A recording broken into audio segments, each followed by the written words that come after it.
बिस्मिल्लाहिर्रहमानिर्रहीम। अस्सलाम वालेकुम पाकिस्तान। नाजरीन, आप देख रहे हैं आवाज़ बहावलपुर न्यूज़ चैनल और मैं हूं आपका मेज़बान अहमद महमूद।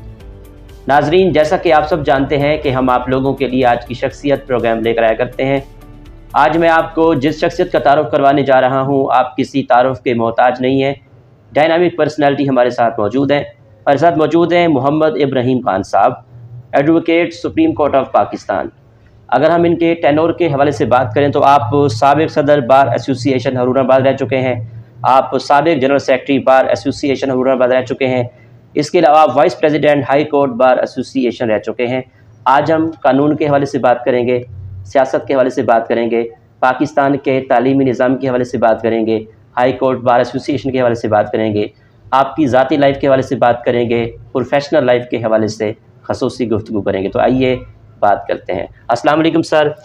जी वालेकुम अस्सलाम। कैसे हैं आप? मैं सर बेहतरीन, आप कैसे हैं सर? ठीक है, अल्हम्दुलिल्लाह, खैरियत से हैं सर। अगर हम तालीम के हवाले से बात करें तो दुनिया के अंदर जितने लोगों ने कामयाबी हासिल की है तालीम की वजह से की है, तो सर मैं ये जानना चाहूँगा कि आपने अपनी इब्तदाई तालीम कहाँ से हासिल की, आपका तालीमी सिलसिला कैसा रहा? देखें, बात यह है कि मैंने अपनी तालीम की इब्तिदा टाट वाले स्कूलों से की है। मैं कोई इंग्लिश मीडियम का स्टूडेंट नहीं हूँ और ना ही मैं कोई बहुत हाई फाई कॉलेजेस में पढ़ने वाला बच्चा था। तो मैट्रिक मैंने हरूनाबाद से किया, बीए मैंने हरूनाबाद से किया, उसके बाद लॉ मैंने यूनिवर्सिटी लॉ कॉलेज मुल्तान से किया। हमारे बैच में बहुत सारे रिनाउंड आदमी हमारे साथ थे जो हमारे हॉस्टल में क्लास फेलो और हमारे साथ जो हैं वो पढ़े हैं। उनमें से बहुत से बड़े नाम भी हैं, जिसमें से ख्वाजा इम्तियाज़ साहब हैं जो चीफ़ जस्टिस पंजाब रह चुके हैं, हसनात अहमद ख़ान साहब हैं जो कि जज हाई कोर्ट रह चुके हैं। मेरा ख़ुद एलिवेशन के लिए नाम 2014 में गया, जो कि मैं उम्र की वजह से, मेरी एज कुछ ज़्यादा थी, उस हवाले से मुझे डेफ़र हुआ हूँ मैं। तो इसके अलावा हमारे बैच में बहुत सारे ऐसे दोस्त हैं जो कि ना सिर्फ वकालत में उन्होंने नाम पैदा किया, बल्कि ज़िंदगी के हर शोबा में उन्होंने नुमाया खिदमत सर अंजाम दी। जी सर, मैं पूछूंगा कि वकील बनने का शौक़ आपको था या वालिद साहब ने कहा कि वकील बनना है? नहीं, मेरी ये शुरू से ही ख्वाहिश थी कि मैं वकालत करूं और वकालत के साथ साथ फिर मैं आला अदलिया में भी मूव करूं, जो कि अल्लाह ताला को शायद मंजूर नहीं था। मेरा नाम तो गया मगर मैं जज हाई कोर्ट नहीं बन सका। ठीक सर, जब आप सदर बार एसोसिएशन हरूनाबाद थे तो आपने अपने टेनोर में बार के लिए क्या डेवलपमेंट करवाई थी? मैंने हरूनाबाद जब मैं प्रेसिडेंट बना तो ना सिर्फ मैंने वहाँ पर बार के लिए काम किया, लाइब्रेरी के लिए काम किया, उसके साथ साथ वकला के चैम्बर्स के लिए भी मैंने मूव किया और वकला को चैम्बर बनवा के दिए। ठीक सर, बार और बेंच के ताल्लुक़ को आज किस दौर में कैसे देखते हैं? देखें, आजकल बार और बेंच के ताल्लुकात कुछ बहुत अच्छे नहीं हैं। टू बी वेरी फ्रैंक, जो नए आने वाले लोग हैं वो थोड़ा सा अग्रेसिव हैं, जो नॉर्म्स से वो ख़त्म हो चुके हैं। हम एक दूसरे की रिस्पेक्ट जो है उस हवाले से भी डिटीरियरेशन का शिकार हैं। ठीक, पाकिस्तान की अदालतों में केस सुस्त रवि का शिकार क्यों हो जाते हैं, इसकी क्या ख़ास वजह है? मेरे नज़दीक आला अदलिया में, ख़ासकर सुप्रीम कोर्ट और फिर हाई कोर्ट में, जब केसेस सुस्त रवि का शिकार होते हैं तो उसकी वजह यह है कि बहुत सारे मामलात जो हैं हाई कोर्ट ने और सुप्रीम कोर्ट ने जुरिस्डिक्शन अज्यूम करते हुए अपने आप को दूसरी साइडों पे लगा लिया है। मसलन सियासी केसेस आते हैं, वो 2-2, 3-3 महीने, हत्ता कि 4-4 महीने तक पूरे के पूरे जजेस हमारी आला अदलिया के वो मसरूफ़ होते हैं उस साइड पे। तो आम लोगों के केसेस जो हैं वो ना सिर्फ मुतासर होते हैं, सुस्त रवि का शिकार होते हैं, बल्कि उनको इंसाफ नहीं मिल पाता। ठीक सर, वकील मुआशरे की इस्लाह के लिए क्या किरदार अदा कर सकता है? देखें, अगर वकील जी। अच्छा है, अपने पेशे से ऑनेस्ट है, ऑनेस्टी इख्तियार करता है, तो फिर हम मुआशरे के लिए बहुत कुछ कर सकते हैं। लोगों को ना सिर्फ इंसाफ दे सकते हैं, दिलवा सकते हैं, बल्कि उनके मसले मसाइल उनके घरों की दहलीज़ पर भी हम लोग हल कर सकते हैं। ठीक। आप किस तरह के केस हैंडल करते हैं? मेरे पास ज़्यादा केसेस जो हैं सिविल नौइयत के हैं, मगर साथ ही मैं क्रिमिनल साइड पे भी जो है काम करता हूँ, और अल्हम्दुलिल्लाह बहुत अच्छे फिगर्स में मैंने काम किया है। हज़ारा केसेस मैंने आज तक जो है सिविल साइड पे भी और क्रिमिनल साइड पे भी डील किए हैं। सुप्रीम कोर्ट ऑफ पाकिस्तान के वकील आप कब बने? जी, मैं शुरू से ही बता देता हूँ। जी। 1980 में मेरा लाइसेंस आया ठीक। वकालत का। 1987 में मैंने हाई कोर्ट का लाइसेंस लिया। फिर 1999 में मैं एडवोकेट सुप्रीम कोर्ट एनरोल हुआ, और उस वक्त से अल्हम्दुलिल्लाह मामलात ठीक। ना सिर्फ हाई कोर्ट में बल्कि सुप्रीम कोर्ट में भी बहुत सारे केसेस किए हैं, जो कि रिपोर्ट भी हुए हैं। हाई कोर्ट में तो बेशुमार केसेस मैं अब तक कर चुका हूं, और पिछले कोई 10 साल से मैं सिर्फ़ और सिर्फ हाई कोर्ट और सुप्रीम कोर्ट के ही केसेस करता हूं। ठीक। सर, आपकी ज़िंदगी में कोई ऐसा केस बहुत मुश्किल रहा हो, उसको आपने बड़ी मुश्किल से हल किया हो, यादगार हो आपके लिए? एज़ इट इज़ कोई नहीं होता।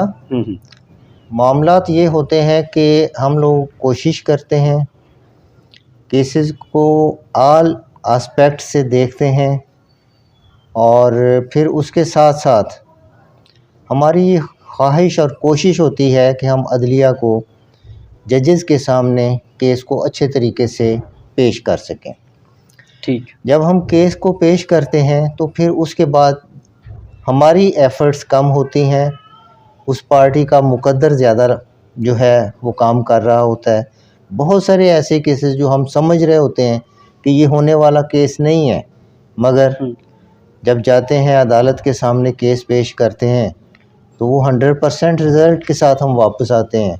और उसके साथ साथ कई ऐसे केसेस भी होते हैं जिसमें हम समझ रहे होते हैं कि ये हम जो है जीत के आएंगे।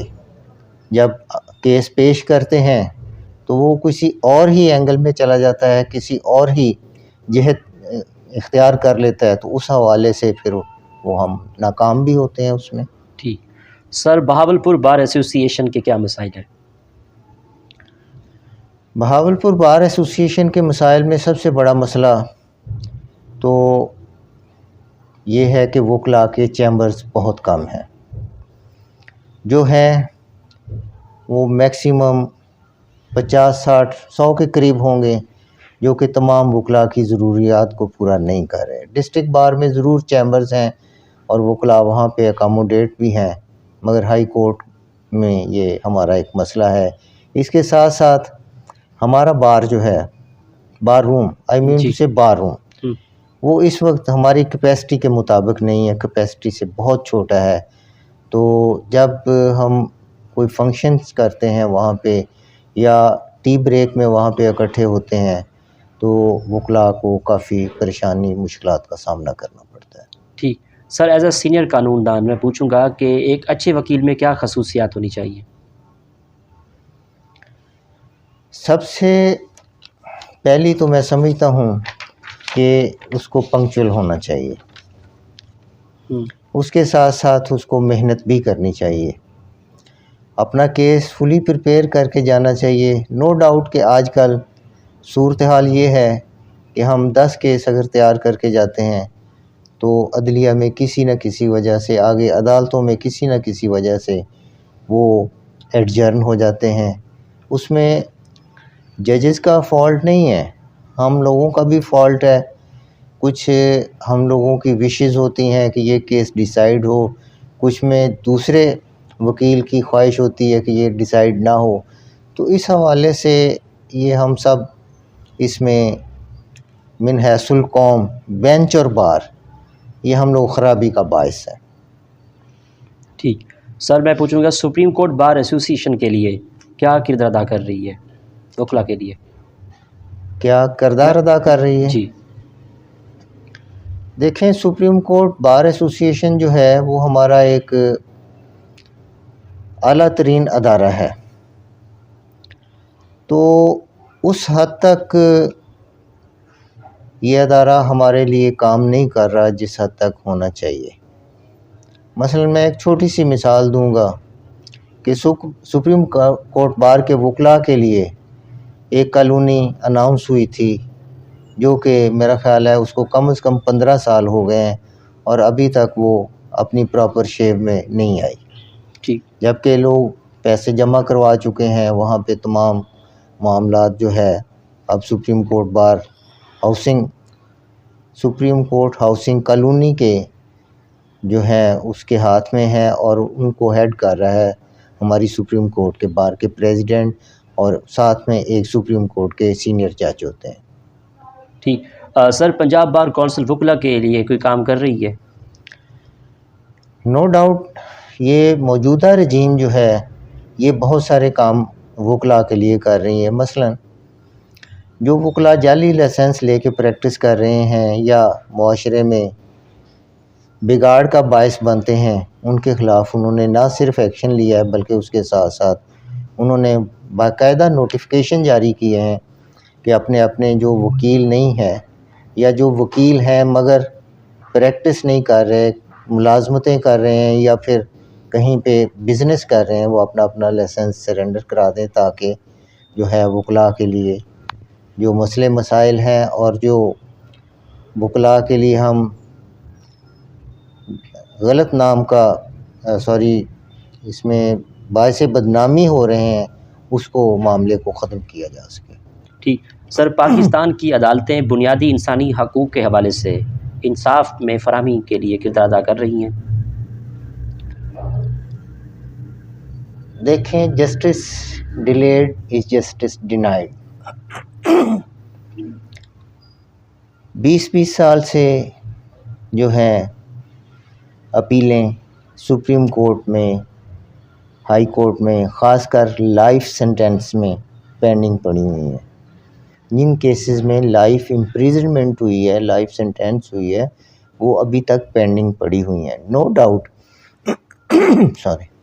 नो डाउट के मर्डर रेफरेंस यहाँ पर हमारे अपने बेंच में इस वक्त 21 वाले चल रहे हैं, तो सिर्फ मर्डर रेफरेंस का फ़ैसला करना तो कोई बात नहीं है। जो लाइफ सेंटेंस की अपीलें हैं उनको भी तो देखना चाहिए, उनको भी तो हल होना चाहिए। इसी तरह से 10 साल वाली अपीलें वो पेंडिंग पड़ी हैं। अब मैं एक छोटी सी मिसाल देता हूँ, सिविल साइड पे जो केसेस हैं जी, वो इस वक्त 2009-2010 वाले केसेस पेंडिंग पड़े हुए हैं, लग रहे हैं और अब वो समाअत के लिए फ़िक्स होते हैं। उसमें भी बहुत सारे मसले मसाइल आते हैं। मसलन केस में पार्टीज़ में कोई फ़ौत हो गया, पेटिशनर फ़ौत हो गया, रिस्पोंडेंट फ़ौत हो गया, उनके LRs आने हैं, उनके वर्सा आने हैं, फिर वो केस कंप्लीट होना है, फिर आगे चलना है। तो इस हवाले से जो है वो केस अब देख लें 2009 से लेकर 22 तक 12-13 साल तो ये हो जाते हैं। उसके साथ साथ वो कब केस चला था, सिविल कोर्ट में कब चला था, अगर हम वहाँ से कैलकुलेट करते हैं तो वो मामला 30, 35, 40 साल तक चला जाता है। तो जिस इब्ने खल्दून के मुताबिक 30 साल के बाद नस्ल तब्दील हो जाती है, और अगर एक मामला 30 साल से पेंडिंग पड़ा हुआ है तो वो दूसरी तीसरी नस्ल में जाके हल होगा, तो उसका आप खुद अंदाज़ा कर लें कि क्या वो जस्टिस है या नहीं है। ठीक। सर ये तो हमने कानून के हवाले से बात की, मैं पूछूंगा कि आपको अदब से कितना लगाव है? इकबालियात मेरा पसंदीदा रहा है, मगर अब अगर आप कहें कि मैं कोई बहुत अच्छा शेर सुनाऊं तो वो शायद मुमकिन ना हो। इकबाल को बहुत पढ़ा है मैंने। अच्छा। इकबाल का फ़लसफ़ा खुदी, इकबाल का मर्द मोमन, इकबाल का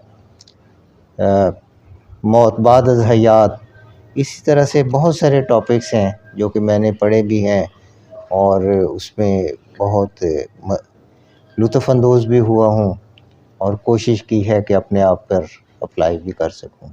आपके फेवरेट राइटर कौन हैं? देखें, जब बचपन था उस वक़्त तो नसीम हिजाज़ी बहुत पसंद था, अच्छा, क्योंकि उसके तारीख़ी नावल होते थे। ठीक।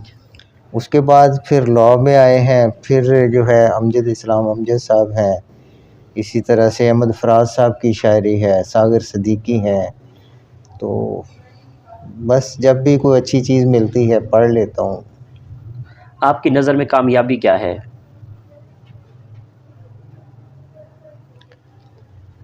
देखें, कामयाबी आप किस हवाले से कहते हैं? दुनियावी हवाले से या फिर आखिरत के हवाले दुनियावी से? हवाले से बताएँ। दुनियावी हवाले से मैं ये समझता हूँ कि आपकी कामयाबी ये है कि आप लोगों के साथ धोखा फ्रॉड ना करें। धोखा फ्रॉड में बहुत सारी चीज़ें आ जाती हैं।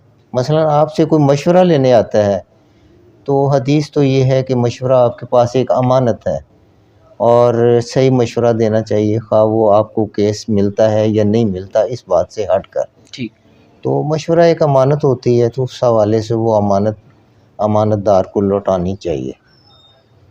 तो अगर लोगों में आपकी रेपो ये है कि ये एक अच्छा वकील है, इससे मशवरा किया जाए तो ये गलत मशवरा नहीं देगा, तो मैं समझता हूँ कि ये आपकी कामयाबी की दलील है।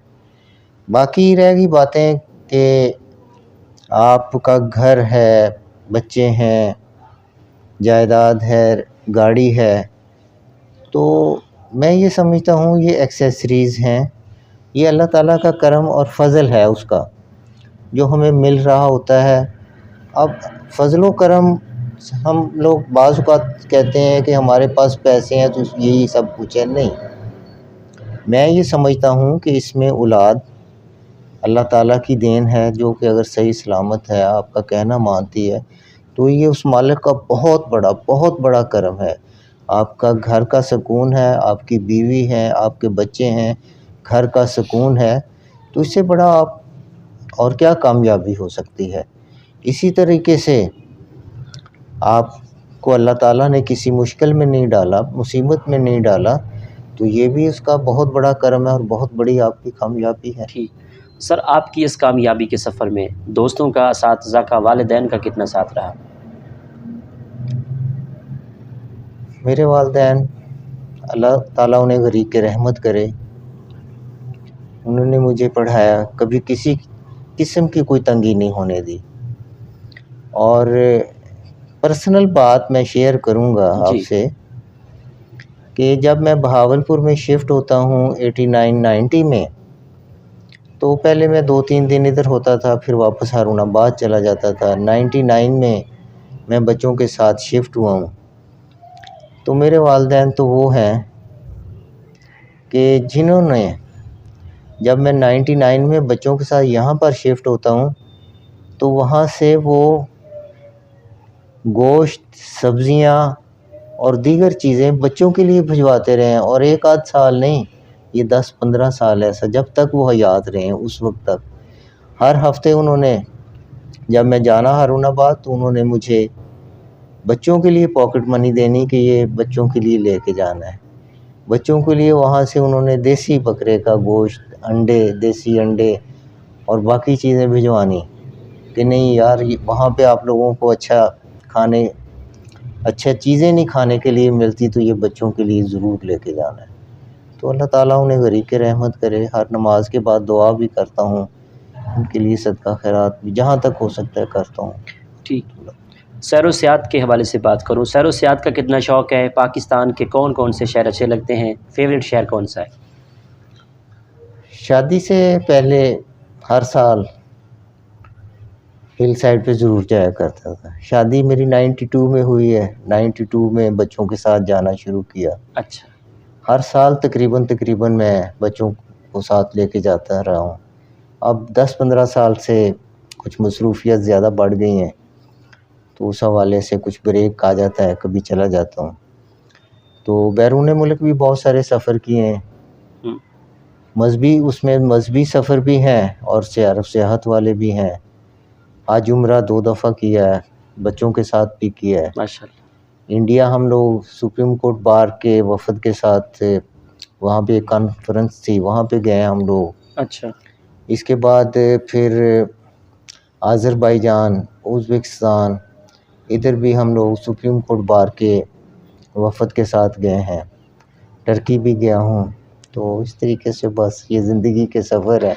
क्या क्या एक्सप्लोर किया इतना कंट्रीज़ को विज़िट करके? क्या सीखा? वहाँ पर लॉ अबाइडिंग और लॉ की इन्फोर्समेंट बहुत है। एक छोटी सी मिसाल देता हूँ कि हम जी। लोग आज़रबाईजान में थे, जी। तो रात के 2-3 बजे का टाइम था। तो हम लोग टैक्सी में सफ़र कर रहे थे, वापस होटल आ रहे थे कहीं अपने होटल में। अच्छा। तो इशारा आ गया एक। अब रात के 3 बजे 2 बजे का टाइम है, कोई ट्रैफिक नहीं है, कोई कुछ नहीं है। अच्छा।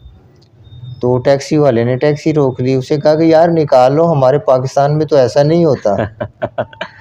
अच्छा। उसने कहा सॉरी सर, इशारा खुलेगा तो जाऊंगा। मैंने कहा प्रॉब्लम क्या है आपको? कहता है सर, प्रॉब्लम हो या ना हो, अगर हमारा एक दफ़ा हम लोग इशारा वायलेट करते हैं तो हमारा लाइसेंस पे वो अंदराज हो जाता है और दूसरी दफ़ा लाइसेंस कैंसिल हो जाता है और फिर हम डिबार हो जाते हैं हमेशा के लिए। तो वो आपका पाकिस्तान है ये। ठीक। तो इसी तरह से वहाँ पे लोग सफाई पसंद बहुत हैं। यहाँ पर हम लोग हर चीज़ गलियों बाज़ारों में रख कर बेचते हैं, वहाँ पर ऐसा नहीं है। इवन कि आपको वहाँ पर डस्टबिन भी बाहर दरवाजे के बाहर नज़र नहीं आएगी। फिर इंडिया में मैंने जी।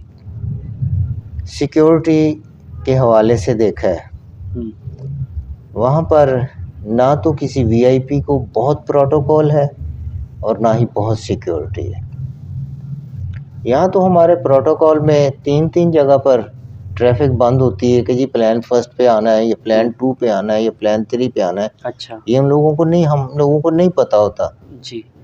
कि प्राइम मिनिस्टर साहब ने किस साइड पे मुड़ जाना है, प्लान 1 पे है, 2 पे है, 3 पे है। तो तीनों जगह पे ट्रैफिक ब्लॉक है। अच्छा। वहाँ पर हम लोगों ने देखा है कि एक गाड़ी आगे होती है और एक मैक्सिमम पीछे होती है। वो हूटर दे रहे होते हैं और उनके मिनिस्टर्स और प्राइम मिनिस्टर जो है अपनी अपनी जगह पे जा रहे होते हैं। मैंने उनसे बात की, मैंने कहा जी ये क्या बात है कि आप लोग सिक्योरिटी इतनी नहीं देते, आपके अपने जो है बिग गन्स हैं, जो मिनिस्टर्स हैं, प्राइम मिनिस्टर्स हैं या अदरवाइज़। उन्होंने कहा जी क्या क्या हम लोग ऐलान करते फिरें कि जी ये हमारा प्राइम मिनिस्टर जा रहा है, आ जाओ इसको हिट कर लो? कहता वो तो सिक्योरिटी रिस्क हो जाता है आप लोगों का। अच्छा। तो मैंने कहा वाह, बात तो ठीक है। फिर हम लोगों ने वहाँ पे चांदनी चौक में, न्यू दिल्ली में देखा कि उनके जो पीक बाज़ार हैं वहाँ पर भी एक 3 फुट का डंडा होता है और 2 सिपाही होते हैं और वही सारा कुछ कंट्रोल कर रहे होते हैं। यहाँ वाला हाल तो नहीं है। यहाँ पर तो अगर सेशन जज की कोठी है तो उसके सामने जो है पूरे के पूरे बैरियर्स हैं। डीसी की कोठी है तो उससे डबल बैरियर्स हैं। कमिश्नर साहब की कोठी है तो उसके आगे, और बाकी जो है ब्लू एरिया इस्लामाबाद या रेड एरिया वो तो आम आदमी की पहुंच से ही बहुत बाहर है। जी। मैं अपने केस के सिलसिले में इस्लामाबाद एक दिन गया। ठीक। हम लोग होटल में ठहरे हुए नहीं, होटल में नहीं ठहरे हुए थे। ये सुप्रीम कोर्ट और जो इलेक्शन कमीशन का ऑफिस है ये थोड़े ही फासले पे हैं, 2 एकड़ के फासले पे हैं। मेरा ये केस था पहले इलेक्शन कमीशन में, उसके बाद मैंने सुप्रीम कोर्ट जाना था। इलेक्शन कमीशन में मैं अपना केस करने के बाद निकला हूँ, मैंने कहा ये पैदल ही मैं चला जाता हूँ। तो मैं जाने लगा हूँ, मेरे साथ 2 गनमैन भागते हुए आए। सर ये वो रास्ता ब्लॉक है, यहाँ से प्राइम मिनिस्टर साहब ने गुजरना है। मैंने कहा सो व्हाट, मैंने तो सुप्रीम कोर्ट जाना है। अच्छा। कहते सर आइए फिर जल्दी से आ जाए, हम आपको गार्ड करते हैं।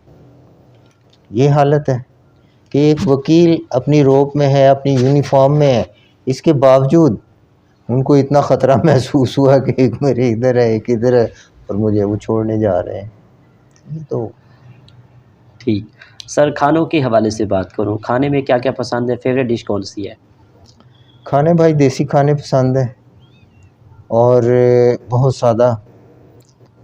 सो मच सो कि मैं सुबह छोटी सी एक रोटी, एक अंडा फ्राई, ये मेरा सुबह का नाश्ता है। इसी तरह से दोपहर को छोटी सी एक रोटी होती है, सब्ज़ी मिल जाए, गोश्त मिल जाए, कुछ भी मिल जाए वो। इसी तरह से शाम को है। गुस्सा आता है और गुस्से पे काबू कैसे करते हैं? गुस्सा हर इंसान की नेचर में होता है। गुस्से के ये एक जज़्बा है, जिस तरह से सेक्स का जज़्बा है, गुस्से का है, प्यार का है, मोहब्बत का है। तो इसको पहले तो बहुत आता था मगर अब मैं कोशिश करता हूँ कि कंट्रोल कर लूँ। और कहा ये गया है कि दूसरों की गलती की सज़ा अपने आप को देना, ये गुस्सा कहलाता है। मसलन गलती कोई और कर रहा होता है, आपको गुस्सा आ गया है, डैमेज तो आप गुस्से में अपने आप को कर रहे हैं ना, यानी दूसरे की गलती की सज़ा अपने आप को दे रहे हैं। तो जब से ये मकूला पड़ा है ना, तो फिर कोशिश करता हूँ कि गुस्सा ना आए। आपकी आइडियल पर्सनैलिटी कौन है?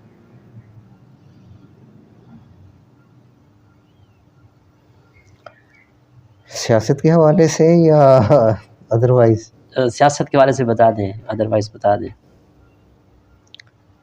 देखें जो कुछ मैंने अपनी प्रैक्टिस में आके 40 सालों में देखा है, जी, मुझे सियासतदानों में कोई भी फेयर नहीं लगा। ठीक। मासवाए एक जुनैद खान साहब थे, जमाली साहब थे, बस कह लें कि अच्छे बंदे गुजर गए हैं। ठीक। मौजूदा सियासी सूरत हाल के हवाले से क्या तबसरा है?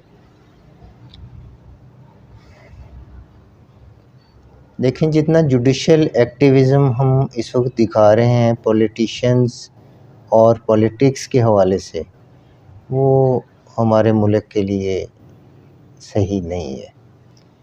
ना सिर्फ जुडिशल एक्टिविज़म, साथ ही साथ जो पॉलिटिशियंस का किरदार है वो उससे भी जो है ज़्यादा नुकसानदेह, डेरोगेटिव और डिटीरियरेटिव है। ठीक। पाकिस्तान के मौजूदा तालीमी निज़ाम के बारे में क्या कहेंगे?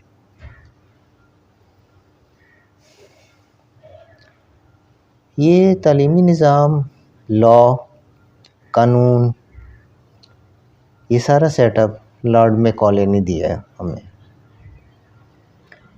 शायद आपको मालूम ना हो, जब प्री पार्टीशन पंजाब था तो पंजाब में एजुकेशन की रेशो 98% थी। ये बाकायदा आप अगर हिस्ट्री उठा के देखेंगे तो बाकायदा आपको पता चलेगा कि एक लॉर्ड को मुकर्रर किया गया कि वो पंजाब का तालीमी निज़ाम तबाह करे। एक तहरीक चली थी कि आप बुक्स जमा करवाएं और साथ ही असला जमा करवाएं, तो बुक्स के आपको 4 आने और असले के आपको 2 आने मिलेंगे। तो उस हवाले से उसके बाद फिर हम लोग नीचे से नीचे गए। अब यहाँ पर पैरेलल 3 या 4 निज़ाम चल रहे हैं।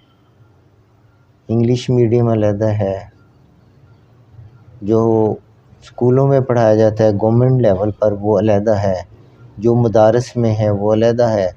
एक अच्छी एफ़र्ट्स थी कि तमाम निज़ाम हाई को एक कर दिया जाए, पिछली गवर्नमेंट जो अभी रिमूव हुई है, मगर वो भी कामयाब भी नहीं हुई थी, तो तमाम का तमाम मामला लपेट दिया गया, सारा अपसेट हो गया।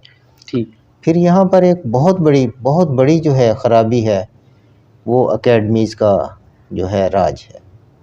एकेडमीज़ ने करोड़ों रुपए सेशन में कमाते हैं और डिलीवर कुछ भी नहीं करते, मासवाए इसके कि रट्टा लगा लें या तोते बना लें, बस। ठीक। सर आखिरी सवाल, बहावलपुर के बारे में क्या तासरात हैं? भावलपुर तो मेरा अपना शहर है, बहुत खूबसूरत, बहुत प्यारा। देखें यहाँ पर हम नो डाउट कि थोड़ी सी गर्मी ज़्यादा है, मगर इतना खूबसूरत शहर, इतना खुला खुला शहर, दो रोया सड़कें, लाइब्रेरी, चिड़ियाघर, महलात, क्या चीज़ है जो यहाँ पर नहीं है। गुलज़ार सादिक, मैं तो समझता हूँ कि ये जो लाहौर है, लाहौर में तो धुआं, गर्मी, डस्ट, शोर, इसके अलावा कुछ भी नहीं है। इसी तरह से इस्लामाबाद तो एक ऐसे लगता है जैसे कि अजीब सा शहर है। दूसरे घर वालों का नहीं पता कि वहाँ पे क्या हो रहा है। पता चलता है जी लाहौर में 7 दिनों के बाद वो लाश बरामद हुई है, इस्लामाबाद में यही हो रहा है।